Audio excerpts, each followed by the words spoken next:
Voila! Exclaimed Annie, winking at the camera lens. With this makeup you can go both to a social gala or to the funeral of your ex.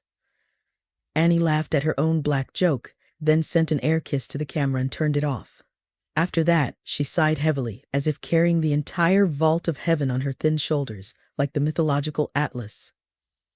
Although, probably even the Titan complained less about his life than Annie at this moment. Annie picked up her phone and opened her latest video, scrolling through the comments. With each word, sentence, or emoji she read or saw, her mood dropped and her eyebrows drew together at the bridge of her nose. What ungrateful people, she raged, blocking the smartphone and throwing it on the table. She leaned back in the pink chair and stared at the neon-lit ceiling. Annie Cargill, known on the World Wide Web as Annie OK, was a top beauty blogger. She had everything she had never dreamed of before: money, fame, popularity, and several 100,000 subscribers. Advertising offers poured in on her like a cornucopia, which helped her pay for such a beautiful life. Her apartment was located in one of the elite complexes. Annie bought up brands and indulged in some of the sins like pride. She had also learned to lie, something she had never done before. Annie grew up in an orphanage at the age of 13 after losing her only guardian, her grandmother. Of course, no one was rushing to take a grown girl into the family, so she stayed under the care of the state until she came of age. After graduation, Annie went to study PR at college and met Nick. Soon he became her best friend and then her agent. The thing was that Annie discovered her talent for makeup when she was still in the orphanage.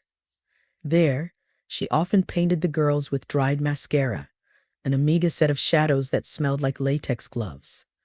But the girls were enamored with their young makeup artist and couldn't tear themselves away from the mirror for long periods of time. During their third year of study at college, the teacher gave the students a course task. "I suggest you divide into groups of 2 or 3 people," said the teacher. "You should create an account on social media and then you should start to publicize content and promote it." The students split into 2 camps. Some whined that they didn't want to join the ranks of bloggers, while others got excited. "Whoever collects the most subscribers by the end of the semester, I'll admit your exam automatically," the teacher added, providing a solid incentive. Then everyone got excited. Of course, Annie and Nick teamed up. They were united in their desire to pass the exam easily. "What are we going to blog about?" asked Annie when they got into the dormitory. "What are people interested in nowadays?" Nick glanced at how beautifully the tip of Annie's nose glistened, and on her cheekbones, stars shimmered. Today she was wearing funny makeup again, and looked like a fairy. Nick suddenly thought that most likely his friend had spent the entire scholarship on cosmetics, and he should feed her. "What about you?" he suggested suddenly. Annie blinked and wrinkled her nose. "Can't you think of a more boring topic? My life consists of you and studying.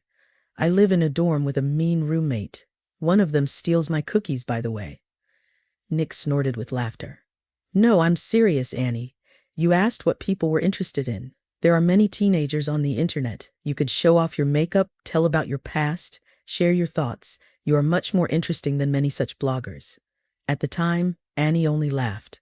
However, time was passing and there were no new ideas, although the thought of becoming a blogger both frightened and beckoned the girl. Finally, she said yes. The nickname Annie OK was picked by Nick. It was their private joke. When they met and Nick recognized her name, he sang lines from Michael Jackson's hit song, saying how she was worried before the seminar. "Annie, are you okay? Are you okay, Annie?" Gritting her teeth, Annie mumbled back, "Annie is okay." Since then, he often called his friend Annie OK, which symbolically became the beginning of her new career in the world of blogging. Nick and Annie leveraged Annie's best traits and difficult past. Annie was not ashamed of it and spoke frankly. Therefore, seeing her sincerity, people stayed on the girl's page. Some were curious, someone felt sorry for her, and others admired her humor, beauty, and ability to make up. Nick helped Annie with everything from setting up lights and cameras to editing scripts and communicating with other bloggers to promote her. The result of their labor was an A on the exam. But they didn't stop there. That's when it all began. Annie rose to the top of fame, By the end of college, she had become a popular influencer and not the last person in the beauty world. Now, she didn't even buy cosmetics. They were set free of charge by well-known brands, but only if she put on makeup with their product. As a result, Annie changed. She tasted the forbidden fruit, but not from the tree of knowledge, but from the tree of fame. She reveled in it and eventually crossed the line. Annie was recently involved in a scandal or two. Therefore, instead of admiring Annie's new pictures and videos, people discussed in the comments what a wretch she had become. I subscribed to Annie a long time ago when she joked a lot and talked about life in the orphanage. I learned makeup from her lessons. However, now I don't trust her. Unsubscribing, someone wrote in the comments. How fame changes people. Annie OK used to be the sweetest blogger, and now she's just like everyone else, another subscriber wrote. And such comments appeared with each passing day. Worse still, sponsors began to back out. Not all of them, of course. Some liked the black PR as well, but most of them withdrew their offers, not wanting to smear their reputation. The thing was that Annie, in a purse for big money, agreed to advertise a bad product, although Nick tried to talk her out of it. As a result, the cosmetics, which she carefully promoted, caused skin and health problems for her subscribers. One even ended up in hospital with chemical burns. To make matters worse, Annie's boyfriend Mark, also a blogger and athlete, publicly shamed her. He posted a video where she spoke badly about the subscribers who went to the hospital. Am I to blame for this? If they, like a herd of blind and stupid sheep, are ready to spend money on everything that bloggers advise, then I advise them to buy books and train their brains instead. And I didn't force them to buy those cosmetics. And he said all this in her heart, on her emotions, because it was her first public scandal. And of course she did not know that Mark filmed her on the phone and broadcast it, so the guy decided to declare their breakup and, as they say, catch the hype. Suddenly the phone rang. Annie saw Nick's name and pouted. Only do not read me morals again, please. She threw instead of, hello, yes, I admit you were right. Mark used me for the sake of hype and it was a mistake to advertise cosmetics. Are you happy now? Nick snorted and then to Annie's surprise calmly asked, Annie, are you okay? Annie blinked and then sobbed. Annie is not okay at all. The girl was relieved by this short dialogue. It was as if she could briefly go back to a past where she wasn't such an evil idiot. Annie, I figured out how to whitewash your reputation, she informed her friend and agent. Annie sniffed and perked her ears. I'm all ears. There is an annual charity event at the Children's Hospital, and you have been invited to attend as an animator. Hospital? The blogger gasped. But there are sick people there. Well, that's the point of the existence of the hospitals, replied Nick sarcastically. Gather people in wards and then treating them. No, you don't get it, Annie said, wrinkling her nose in distaste as she looked at her manicure. I don't want to get any illness or rashes. How am I supposed to put on makeup afterward? And it's going to be difficult for me to act on camera, you know? When I see sick kids, it makes me squeamish. I've had it since the orphanage. I hate hospitals. I was sent there a couple of times. The nurses treated me and the other kids from the orphanage badly, like we shouldn't get used to the good life. And by the way, some of the children come there with shingles. No, I can't go back there. Are you done? Nick yawned into the phone. Anyway, the event is this Sunday in the morning, so no clubs on Saturday. You'll be given a costume, and luckily, you've already learned how to smile falsely. Annie heard the irritation in Nick's voice that wasn't there before. Nick, what is wrong with you? She gasped. Are you asking me? Annie, it's me who should have this question to you. What's wrong? What's wrong with you, Annie? You know, I was on your side for a long time, but you really became different. Entirely different person. The guy exhaled nervously. Anyway, I'll be waiting for you at the hospital. Bye. Then he hung up the phone, and Annie stared blankly at the wall in front of her, thinking about her unpleasant situation. A couple of days later, on Sunday morning, Annie stood in the room where the medical staff usually rested and looked at her reflection with horror.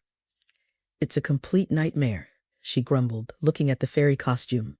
The outfit included a lettuce tutu skirt, a kind of shiny leotard taken from some gymnast, wings that dangled behind her back, and a magic wand with a star on the end. Annie thought sarcastically that the costume was 99% synthetic and another 1% shame. "Okay, Annie, okay. Pull yourself together," the blogger said, taking a deep breath and then smiling radiantly. Her lips trembled, and the smile almost came off like a mask when she remembered Nick's words. "You've learned to smile falsely."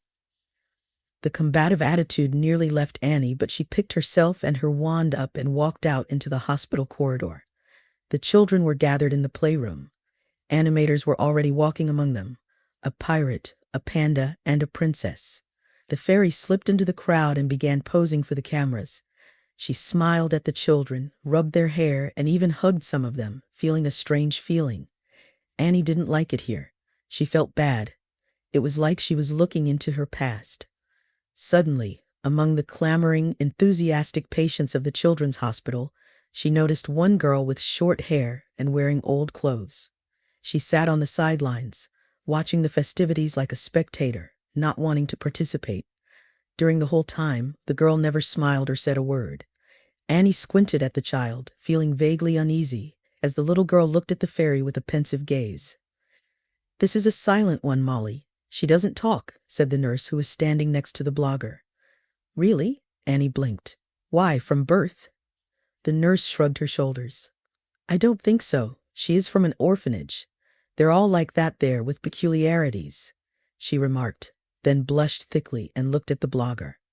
"Oh, I'm sorry. I didn't mean that. In general, I am your subscriber, and I think that Mark did wrong." Annie fictitiously smiled and thanked the girl for her support. Meanwhile, Mark had already managed to appear in her life again. When Annie posted a photo of herself in the fairy costume with a note that she was going to please the children, he sent her a few hearts and a nasty message. "Maybe later, you could borrow a costume from the nurse and come to please me." Reading this message, Annie blocked him immediately. She couldn't understand where her ex got the nerve. "It seems that only Nick is left among decent men," the girl thought to herself. Her faithful friend was also in the hospital. He didn't wear a costume, but he happily entertained the children. Annie even admired him when he was playing with the kids. He caught her glance and beckoned to her. The fairy, having adjusted her skirt, made her way towards the crowd of young patients. "And now our beautiful fairy Tinkerbell will listen to your wishes. Who knows, maybe one of them will come true," said Nick, looking slyly at his little friend. And Annie suddenly realized that he was no longer angry. Nick rarely got angry with her. They didn't even argue. The children surrounded Annie and began shouting their wishes. "I want a doll with long hair," shouted a girl. "And I want a new smartphone," declared a boy. "I want a dog. No, maybe a cat, but a dog, actually." The little boy couldn't make up his mind. The fairy patiently nodded and waved her magic wand, assuring them that she would try to fulfill their wishes. "But for the magic to happen, you must behave well and also be brave and strong. Drink your medicine and obey the doctors," Annie said. "Also, your wish must come from the heart and be cherished, you know?" Then suddenly, someone pulled her skirt. Annie turned around and saw the same girl named Molly, who had been sitting lonely in the corner. Annie remembered that Molly didn't speak and felt uncomfortable. The girl pointed with her hand for Annie to lean closer. Annie hesitated, then carefully squatted down to the girl's level. To her amazement, the little girl took a breath and spoke. "Dear beautiful fairy," the girl began politely and leisurely, "could you fulfill my most cherished wish?" Unable to speak, Annie nodded. The girl's face lit up with a smile, transforming her previously frowning expression. "More than anything, I want to see my brother again. He promised to come back to me when winter came, but he never came." Annie swallowed nervously as she looked at the little girl who froze in anticipation, folding her arms in a dignified manner. Meanwhile, the girl nodded at the magic wand. "Will you wave it to make it happen?" Annie, coming out of her daze, waved her wand, her hand and heart trembling. The little girl's wish was not like other children's requests for toys or pets, but for a brother. Annie played with the children for a while longer, but Molly remained on her mind. She didn't know why. Maybe because of her past, or the little girl's huge and sincere eyes that looked at her with hope. Annie unexpectedly found herself wanting to fulfill that hope. The next day on Monday, she went to the orphanage. On the way, she expressed her thoughts to Nick. They can't separate siblings. It's not legal. Maybe she just considered someone her brother, suggested Nick, sitting behind the wheel. Annie, overcome with excitement, began to gnaw on her thumbnail. Nick glanced at her and grinned. Old habits die hard. The girl blushed, embarrassed, and hid her hand in her pocket. It's just nerves. The director of the orphanage waved her hands and said, Molly was recently transferred to us due to health problems. She lived in another town, and there was no good hospital there. I can find out which orphanage she had been living in, but it's private information. Annie and Nick looked at each other and understood. Nick took out his wallet and asked, And how much is this information worth? The principal's eyes lit up, and soon Annie had a new address. The orphanage was indeed in another town, but that didn't stop Annie. She went there, but was not welcomed as cordially as at the first one. I don't remember any Molly, said the obese and insolent principal, adjusting her glasses, and Annie thought she would leave empty-handed. However, she was recognized by one of the teachers, who secretly told Annie the whole truth. I remember Molly and her brother. I had just started working here then, which is why I remembered them so well and became attached to them, she shared with Annie. Molly and Paul Bogolyubov were sent to the orphanage when they were taken away from their alcoholic mother and her boyfriend. Molly didn't talk to anyone except her brother. Why? Asked Annie, with growing tenderness for this little girl every second. She didn't trust adults and didn't want to communicate with anyone, answered the teacher. The psychologist who talked to them said that her mother always scolded the girl, and if she cried, she would yell at her to shut up and beat her, so the girl withdrew into herself. Only her brother defended her. But how come they were separated, especially if the little girl was so attached to her brother? Exclaimed Annie. The teacher looked over her shoulder, making sure no one was around. Despite the fact that it was forbidden to separate the children, Paul was quickly placed in a family. He was a very handsome boy, smart and an athlete. Such children are dreamed of. Molly was often sick and they didn't want to take her. Who needs a mute and sickly child? She was younger than Paul, and her mother, when she was carrying the girl, drank and even took something forbidden. Paul didn't want to go to a new family. He was stubborn, angry, and even hit the gym teacher. But he was threatened. They said he had to go. They explained that then Molly could also be taken away to the family and soon, but the two children would not be taken away. They told him many bad things. In the end, he gave up. He was sent to a family abroad, somewhere in Europe. The teacher pressed her lips together unhappily. I'm sure that the principal sold our Paul like a thoroughbred horse, she grumbled, shaking her head. I haven't heard from him since. Thank you. Annie thanked the woman, and then on impulse, she hugged her. The teacher shuddered and then even wept, saying, Believe me, I also wish them well, but I am just a little person. Annie returned, filled with determination to fulfill the girl's wishes. And she did what she knew how to do. She made a splash on the internet. Blogger Annie OK wrote posts searching for information. Her subscribers split into two camps. Some argued she does it for hype. Others defended the girl. Even if so, she is doing a good deed. What's the difference? Annie stopped reading the comments, unable to sleep or eat until she found the little girl's brother. And then one day, Nick came to her and said, frightened, Annie, you are pale with black eyes. You shouldn't treat yourself that way. He handed his friend a glass of coffee and a croissant from her favorite coffee shop. I can't help it, Nick. Annie looked anxiously out the window. It's the end of fall. Soon the snow will fall. Molly will be waiting again because I gave her hope again. Well, not me, but the fairy. Anyway, you know what I mean. Annie swallowed nervously and put the food away. She turned away from Nick, ashamedly hiding the tears glistening in her eyes. I never told you because I wanted to seem strong. But I also always hoped that someone would come for me. I knew it was impossible, but that's why I didn't want to go to the hospital, where I could encounter orphans. Everything inside of me shrinks when I see such abandoned children. Nick leaned over to the girl and hugged her. She snuggled into his shoulder and rubbed her cheek against his prickly wool sweater. Nick always wore such sweaters. Why do you wear these sweaters? She whispered, swallowing back tears. I have to tell you about the existence of soft cashmere. Nick laughed softly and his chest vibrated pleasantly. Uh-huh. First I'll start with a sweater made of cashmere, and then I'll end up with not strong coffee but decaf coffee with almond milk. No way.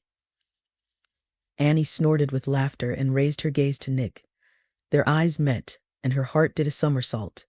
He had always been incredibly handsome, and that had been Annie's first thought when she had seen Nick in her freshman year.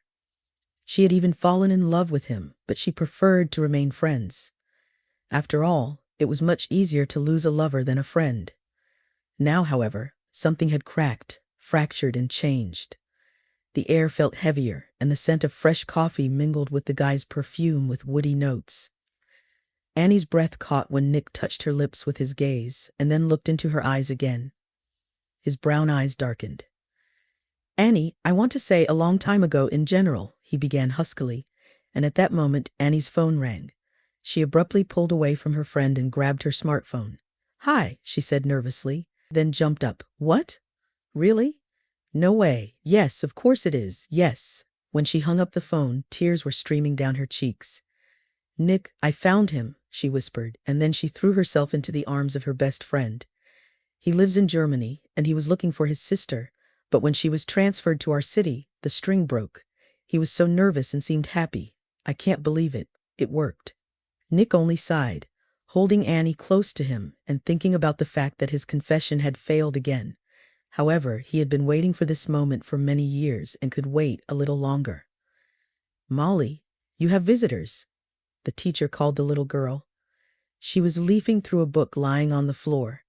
The girl nodded, stood up, fixed her skirt, and followed the woman. She was often taken to see someone, doctors, psychologists, potential parents. She had gotten used to it, like brushing her teeth or braiding her hair. The girl entered the office and looked up, freezing in place. There stood the fairy from the hospital with her brother by her side. "Molly," whispered Paul, taking a step forward. "Molly, I'm sorry. I've been looking for you. I swear, Molly didn't let him finish. She threw herself into his arms, sobbing. Annie, witnessing the scene, also burst into tears. Nick elbowed her in the side. "Miss Blogger, why aren't you filming the finale of this story? The likes would have been in the millions," he kidded his friend. "You know, I forgot my phone at home when I rushed to the airport to pick up Paul," admitted Annie, wiping her tears. "And I don't care about that. I want to live this moment entirely. I don't want to share it with anyone." "Then I'm leaving?" Nick snorted offensively. Annie laughed and took his hand. "I don't want to share this moment with anyone but the closest person to me," Annie said, hiding her gaze under her wet lashes. Nick intertwined their fingers. Annie looked at the brother and sister again, knowing that they had found each other and wouldn't lose each other now. Nick was of age and was going to take custody of his sister. At that moment, Annie remembered what real, sincere happiness was, and she was no longer going to trade it for the false glitter of the virtual world. She turned to the window. The first snow started falling.